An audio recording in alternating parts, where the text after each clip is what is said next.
পশ্চিমবঙ্গের প্রশাসনটা কে চালায়? পশ্চিমবঙ্গের পুলিশ কার অধীনে? কংগ্রেস। পশ্চিমবঙ্গের প্রশাসন কি কংগ্রেস চালায়? কংগ্রেসের সাংসদ ঈশা খান চৌধুরী তার নিজের অঞ্চলগুলোতে ঘুরেছেন। প্রাক্তন সাংসদ অধীর রঞ্জন চৌধুরী দুর্গতদের পাশে দাঁড়িয়েছে, গেছেন। আপনার দলের লোকেরা কবার গেছে? Introducing 7 Ocean, a lipstick that is absolutely you. 7 Ocean from the house of Kukumuni. অন্যান্য রাজ্যে তো আপনি টিম করে লোক পাঠান, এই রাজ্যে কেন পাঠাননি আপনি এতক্ষণ পর্যন্ত? আসলে আরএসএস এর প্ল্যান সাকসেসফুল করছেন। পুলিশ 3 ঘন্টা 3.5 ঘন্টা লোকে ফোন করা সত্ত্বেও সেই অঞ্চলগুলোতে যায়নি মানুষের সাহায্যে, মানুষের পাশে। জীবন জীবিকা জান মাল রক্ষার্থে পুলিশ কোথায় ছিল? কোথায় ছিল আপনার ইন্টেলিজেন্স, পুলিশের ইন্টেলিজেন্স?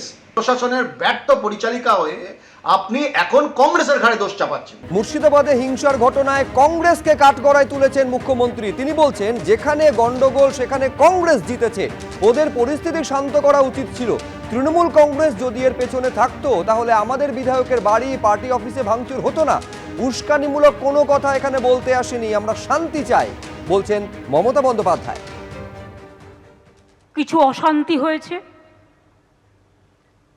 প্ররোচনামূলক কথাবার্তাও হয়েছে। মুর্শিদাবাদ সিট নয়, ওটা মালদা সিট। যেখানে গন্ডগোল হয়েছে মালদা সিট, ওটা কংগ্রেসের জেতা আসন। জেতবার সময় তারা জিতবে, আর দাঙ্গা হলে তখন রাস্তায় বেরোবে না, কন্ট্রোল করবে না, এটুকু আশা আমি করি না। পাবলিক রিপ্রেজেন্টেটিভদের সাথে থাকা উচিত। তৃণমূল কংগ্রেস যদি করতো, বিজেপির জেনে রাখা উচিত, তাহলে তৃণমূল কংগ্রেসের 3 জন এমএলএর বাড়ি আক্রান্ত হতো না, তৃণমূলের পার্টি অফিসও ভাঙা হতো না। এত তাড়াহুড়ো করার কি ছিল? তাড়াহুড়ো করে সব কিছু করে ফেলতে হবে?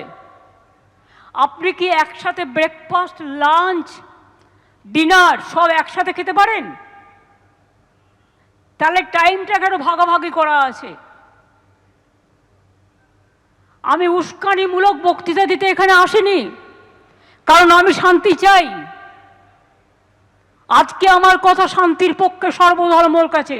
গত লোকসভা নির্বাচনে মোথাবাড়ি, ফারাক্কা, শামসেরগঞ্জে মুসলিমদের বড় অংশ কংগ্রেসকে ভোট দিয়েছে, ঈশা খান চৌধুরী জিতেছে। তাই সাম্প্রদায়িক দাঙ্গার মাধ্যমে মুসলিম ভোটকে ফেরানোর জন্য আপনারা করিয়েছেন।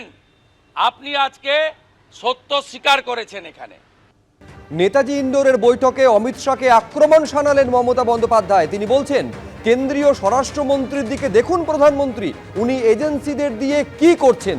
দেশের সব থেকে ক্ষতি করেছেন অমিত শাহ। কেন্দ্রীয় স্বরাষ্ট্রমন্ত্রক কালিদাসের মতন আচরণ করছে।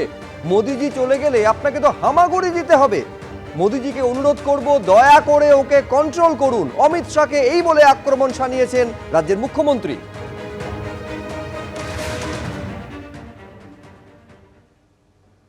बहुत रुपया है, पूरा हिंदुस्तान में जितना नेटवर्क है सब बंगाल मक्का खिलाफ में लिखता है।